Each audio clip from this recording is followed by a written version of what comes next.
রিফাত বাবা উঠ, আর কত ঘুমাবি? কলেজে যাবি না? আজকে তো তোর কলেজের প্রথম দিন। আম্মু তুমি যাও, আমি ফ্রেশ হয়ে আসতেছি। এবার পরিচয় দেই, আমি হলাম রিফাত হাসান, এবার অনার্স ফার্স্ট ইয়ারে। বাবা মায়ের দ্বিতীয় সন্তান। আমার বড় ভাই আছে, নাম হচ্ছে সাইম আহমেদ। আমার বাবা হলেন এদেশের টপ বিজনেসম্যানদের একজন। বাবা আর ভাইয়া মিলে আমাদের বিজনেসটার দেখাশোনা করেন। আর একটু আগে যিনি আমার ঘুম ভাঙালো তিনি হলেন আমার কলিজার টুকরা আম্মু এবং বেস্ট ফ্রেন্ড। ফ্রেশ হয়ে নাস্তা করতে গেলাম। খাবার টেবিলে বসতেই আম্মু এসে খাবার বেড়ে দিল। আমি আম্মুকে জিজ্ঞাসা করলাম, আম্মু ভাইয়া আর আব্বুকে তো দেখতেছি না। তোর আব্বু আর ভাইয়া অফিসে গেছে, আজকে নাকি জরুরি মিটিং আছে, তাই সকালে গেছে। ও। নাস্তা শেষ করে আম্মুকে বলে কলেজে যাওয়ার জন্য বের হলাম। বাসা থেকে বের হয়ে আমার বন্ধু রাফিকে ফোন দিলাম। হ্যালো, কোথায় আছিস? বাসা থেকে বের হয়েছি, তুই কোথায়? আমি রাস্তায় আছি। আচ্ছা ওয়েট কর। তাড়াতাড়ি আসিস। এরপর সিফাতকে ফোন দিয়ে আসতে বললাম। সিফাত, রাফি এবং আমি এই তিনজন হলাম বেস্ট ফ্রেন্ড। ফ্রেন্ড বললে ভুল হবে, আমরা তিনজন হলাম একে অপরের ভাইয়ের মতো। আমাদের তিনজনের মধ্যে যদি কারো কোনো সমস্যা হয় তাহলে আমরা তিনজন মিলে সমাধান করি। এছাড়া আমাদের তিনজনের একটি সংগঠন আছে যেটার মাধ্যমে গরিব, এতিম, ভিক্ষুকদের সাহায্য করে। যাই হোক, তিনজন একত্র হওয়ার পর একটা রিক্সা ডাকলাম। রিক্সায় তিনজন ধরবে না, এজন্য সিফাত আমাকে কোলে নিল। আর তাদের তুলনায় আমার ওজন একটু কম হওয়াতে আমি আর না করে নিই। আমাদের বাসা থেকে কলেজ বেশি দূরে নয়, রিক্সা করে আসলাম, আধা ঘন্টা সময়ের মধ্যে আসা যায়। তারপর কলেজের গেটের সামনে গিয়ে রিক্সাটা দাঁড় করালো। আমরা সবাই নেমে ভাড়া দিলাম। কলেজে ঢুকে দেখলাম বেশ ভালোই কলেজ। যাকগে, আমরা এখানে লেখাপড়া করতে এসেছি, কলেজ দেখতে নয়। তিনজন মিলে ক্লাসে গেলাম। গিয়ে সামনের একটি বেঞ্চে বসে পড়লাম। আসলে আমার আবার প্রথম বেঞ্চটা ছাড়া ভালো লাগে না। একটু পর স্যার আসলেন। স্যার এসে সবার সাথে পরিচিত হয়ে আমাদেরও পরিচয় নিলেন। এভাবেই প্রতিটা স্যারের সাথে পরিচিত হওয়ার পর ক্লাস থেকে বের হয়ে ক্যান্টিনে গেলাম কিছু খাওয়ার জন্য। অতঃপর তিনজন কলেজ থেকে বাসায় আসলাম। বাসায় এসে গোসল করে জোহরের নামাজ পড়লাম। নামাজ পড়ে লাঞ্চ করে ঘুমিয়ে পড়লাম। সন্ধ্যায় উঠলাম। আমি আসলেই একটা ঘুম পাগল। ঘুমানোর সময় পাশ থেকে কেউ যদি আমার বউকেও নিয়ে চলে যায় না, তবুও বলতে পারবো না। তাই বলে আবার আপনারা যেন চান্স নিয়েন না, এসে লাভ হবে না। এখন আমি বিয়েই করে নিই, ঠিক আছে? তো যাই হোক, একটু ছাদে গেলাম। তারপর নিচে এসে হালকা নাস্তা করে পড়তে বসলাম। রাতে পরিবারের সবাই একসাথে ডিনার করলাম। ডিনার শেষে আব্বু আমাকে জিজ্ঞেস করলো, কলেজে প্রথম দিন কেমন কাটলো রিফাত? ভালো আব্বু। যাওয়ার সময় অসুবিধা হয়নি তো? না ভাইয়া। তোমাকে কত করে বলি গাড়ি ব্যবহার করবে? না আব্বু, আমার এভাবেই ভালো লাগে। আচ্ছা, যা ভালো বুঝো, যাও ঘুমিয়ে পড়ো। ঠিক আছে। রুমে এসে একটু ফেসবুক লগ ইন করলাম, ফ্রেন্ডদের সাথে চ্যাট করে আর পোস্ট দেখে ঘুমিয়ে পড়লাম। ফজরে উঠে নামাজ পড়ে আবার ঘুমিয়ে গেলাম। আজকেও আম্মু এসে ডেকে তুলে গেলেন। তারপর ফ্রেশ হয়ে নাস্তা করে তিনজন একসাথে কলেজে গেলাম। গেট দিয়ে ঢুকতে যাব, তখন ধাক্কা খেয়ে পড়ে গেলাম। ওমা, আমার সাথে একটা মেয়েও পড়ে আছে, তার মানে এর সাথেই হয়তো ধাক্কা খেয়েছি। দেখতে তো মাশাআল্লাহ একদম ক্র্যাশ খেলাম। মেয়েটিকে তুলে বললাম, সরি, দেখতে পাইনি। It's okay. কোন ইয়ার? First year. আপনি? Second year. সিনিয়র, সম্মান দিবে। আমি তো তার ব্যবহার দেখে মুগ্ধ, মনে করেছিলাম কয়েকটা চড় দেবে। তা না করে কত সুন্দর করে কথা বলল। আমি আবার ক্রাশ খেলাম। আমি এক ধ্যানে মেয়েটির চলে যাওয়ার দিকে তাকিয়ে আছি। কি মামা, কি হয়েছে? ক্রাশ খাইছি মামা। কস কি মামা? এই রাফি আমাকে চিমটি দিত। আমি কোনো স্বপ্ন দেখছি না তো? কি হলো রে? ওই শালা, তোকে আমি এত জোরে চিমটি দিতে বললাম নাকি? তুই বলেছিস ধীরে দিতে। তোরা পারিসও বটে। মামা ট্রিট দিবি কখন? পরে দিব, আগে ক্লাসে চল। ক্লাস করার পর ক্যান্টিনে তিনজন মিলে নাস্তা করতেছে। এমন সময় মেয়েটি, মানে আমার ক্রাশ আসলো। এসে সোজা আমার পাশে বসলো। আমার হাত পা কাঁপতে শুরু করে দিয়েছে। আসলে মেয়েদের প্রতি আমার একটু অ্যালার্জি আছে। কাছে থাকলেই কেমন জানি ভয় ভয় লাগে। যাই হোক, মেয়েটিকে আমার পাশে বসতে দেখে রাফি আর সিফাত অন্য টেবিলে বসে গেল। হাত পা কাঁপছে দেখে মেয়েটি বলল, এই যে মশাই, কাঁপতেছো কেন? কই না তো। সত্যিটা বললে মান সম্মান আর থাকবে না। বাই দ্য ওয়ে, তোমার নাম কি? রিফাত হাসান। আপনার? সামিয়া জাহান। আহা, কি নাম রে! যেমন চেহারা তেমন নাম, আবার ক্রাশ খেলাম। কিছু বললে? কই না তো। তোমার নাম্বার দাও। হোয়াট? আমি কেন আপনাকে নাম্বার দিতে যাব? আমাকে কি ওই রকম ছেলে মনে হয়? হ্যাঁ, কি বললি? কই কিছু না। এই নিন, নাম্বার নিন, 0176449। এই রে, ভাব নিতে গিয়ে একটু বেশি রাগায় ফেলেছি। আর শোন, কোনো মেয়ের সাথে কথা বলবি না এবং চোখ তুলে তাকাবি না। ঠিক আছে আপু। আপু বলে ডাকবি না, বুঝলি? তাহলে কি বলবো? নাম ধরে ডাকবি। ঠিক আছে। সামিয়াকে বিদায় দিয়ে রাফিদের টেবিলে দিয়ে দেখি। ঠিক আছে, সামিয়াকে বিদায় দিয়ে রাফিদের টেবিলে গিয়ে দেখি ওরা দুজন নাই। তারপর আমি বিল দিতে চাইলে বলল সামিয়া নাকি বিল দিয়ে গিয়েছে। অতঃপর ক্যাম্পাসের বকুল গাছের নিচে গিয়ে দেখি ওরা দুজন বসে আছে। ওদের কাছে যেতেই রাফি বলল, মামা এত দেরি হলো কেন? ওদেরকে সব কিছু বললাম। মামা, সামিয়া আমি মনে হয় তোকে ভালোবাসি। তাই যেন হয় মামা, দোয়া কর। ওদের সাথে কিছুক্ষণ আড্ডা দেওয়ার পর বাসায় গেলাম। তারপর রুটিন অনুযায়ী আবার সন্ধ্যায় আম্মু ঘুম থেকে জাগিয়ে দিল। ফ্রেশ হয়ে নাস্তা করে একটু ঘোরাঘুরি করতেই আজান দিল। নামাজ পড়ে বাসায় এসে পড়তে বসলাম। রাতে ডিনার করে ঘুমাতে যাব, এমন সময় ফোনটা বেজে উঠল। দেখি অপরিচিত নাম্বার থেকে ফোন এসেছে। প্রথমে ধরলাম না, পরে আবার দিল, তখনও ধরলাম না, কিন্তু এবার দিল আর তাই ধরে ফেললাম। আসসালামু আলাইকুম, কে বলছেন? ওয়ালাইকুম আসসালাম, আমি সামিয়া। এত রাতে কি জন্য ফোন দিয়েছেন? কথা বলার জন্য। আজব তো, আমি এই প্রশ্ন করলাম। ওসব বাদ দাও, ডিনার করেছ? হ্যাঁ, আপনি করেছেন। এভাবে কিছুক্ষণ কথা বলে রেখে দিলাম। পরের দিন ক্যাম্পাসে বসে তিনজন মিলে আড্ডা দিচ্ছিলাম। এমন সময় একটা মেয়ে এসে বলল, ভাইয়া অনার্স ফার্স্ট ইয়ারের রুম কোনটি? তুমি নতুন নাকি? হ্যাঁ। আমরাও সেম ইয়ার। তাহলে কি আমি আপনাদের বন্ধু হতে পারি? না মানে আমি এখানে নতুন, তেমন কেউ পরিচিত নেই। ঠিক আছে, কিন্তু তুই করে বলতে হবে। আচ্ছা। তোর নাম কি? মিম। তোদের? আমি রিফাত হাসান। আমি রাফি।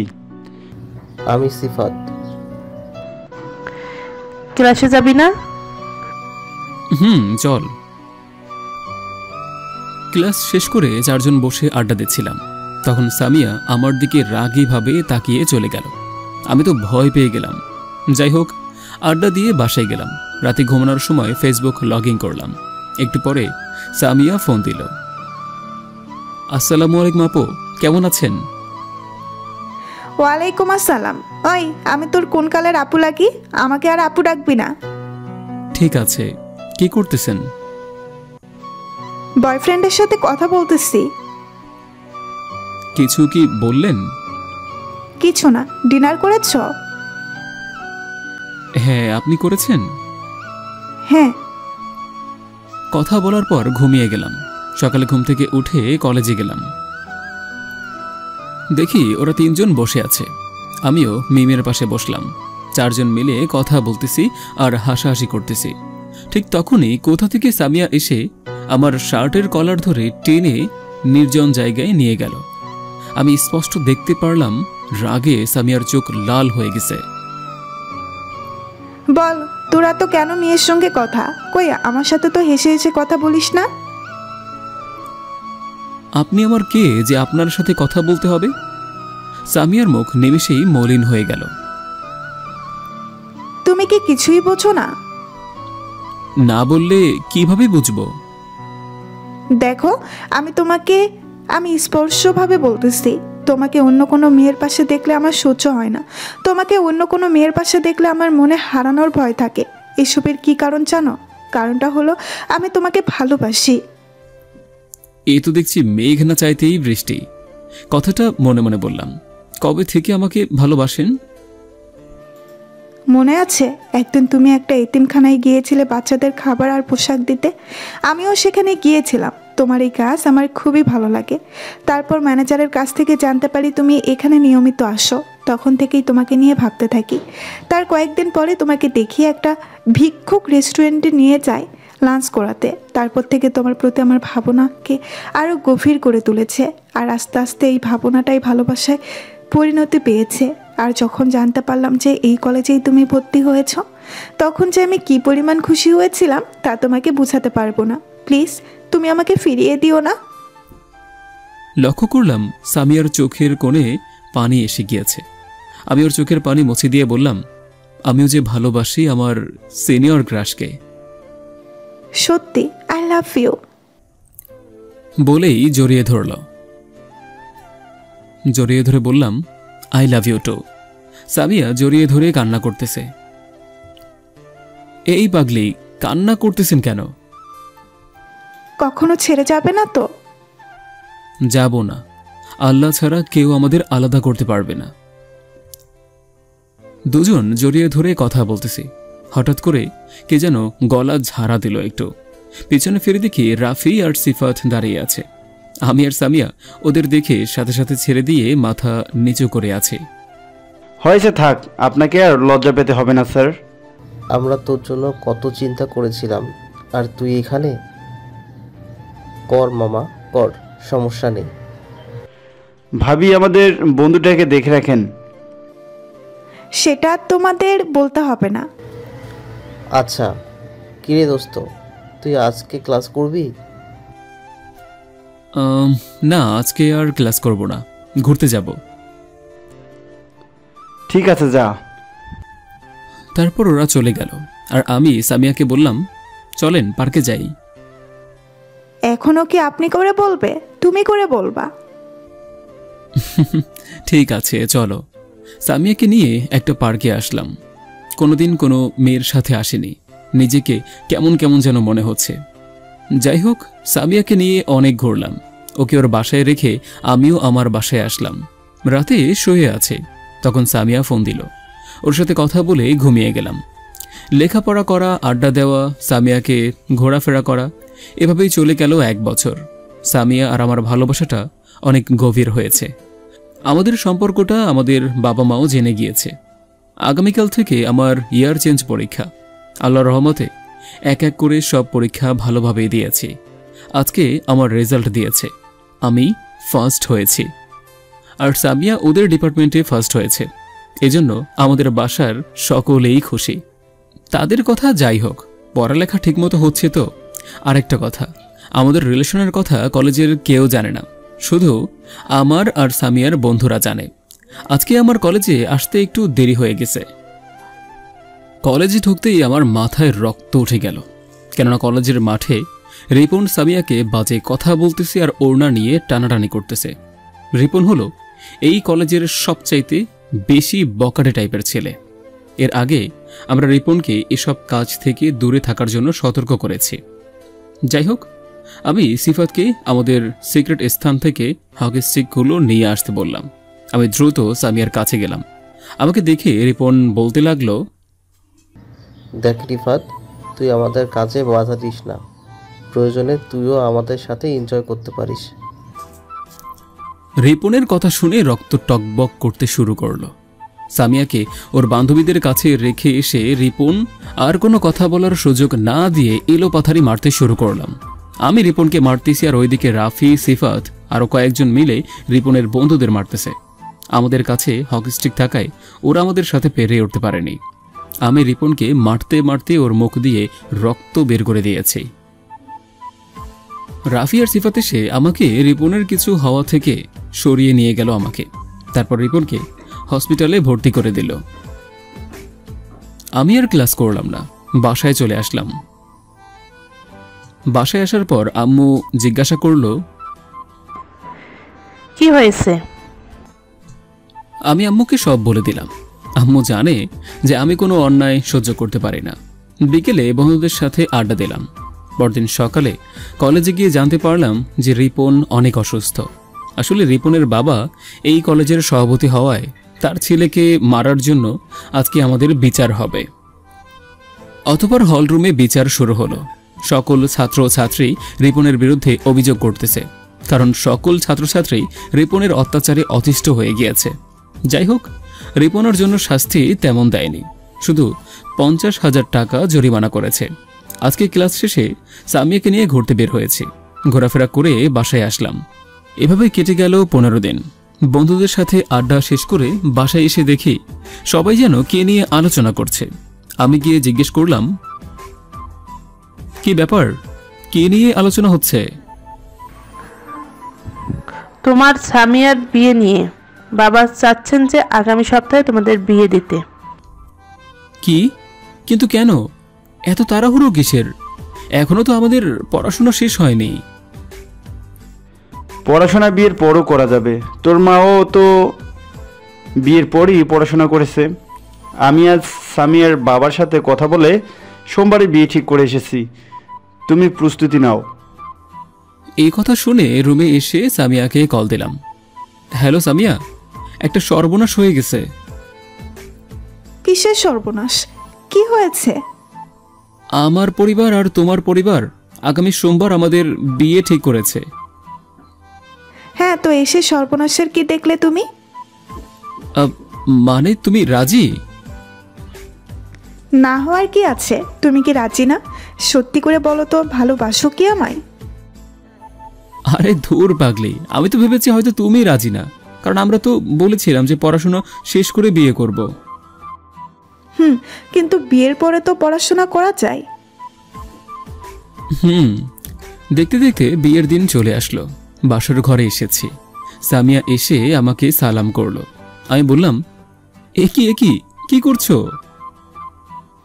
আমি আবার কি করলাম? তুমি তো আমার বড়, আমার পা ধরে সালাম করছো কেন? ওরে বোকা, কিসের বড় ছোট? তুমি আমার স্বামী, তুমি সবসময় আমার বড়। আচ্ছা, তোমাকে জড়িয়ে ধরি। কেন? কেন মানে কি? তুমি আমার বউ না? তাহলে জিজ্ঞেস করছো কেন? তারপর আমি ওকে জড়িয়ে ধরে কপালে চুমু দিলাম। তারপর বাকিটা ইতিহাস।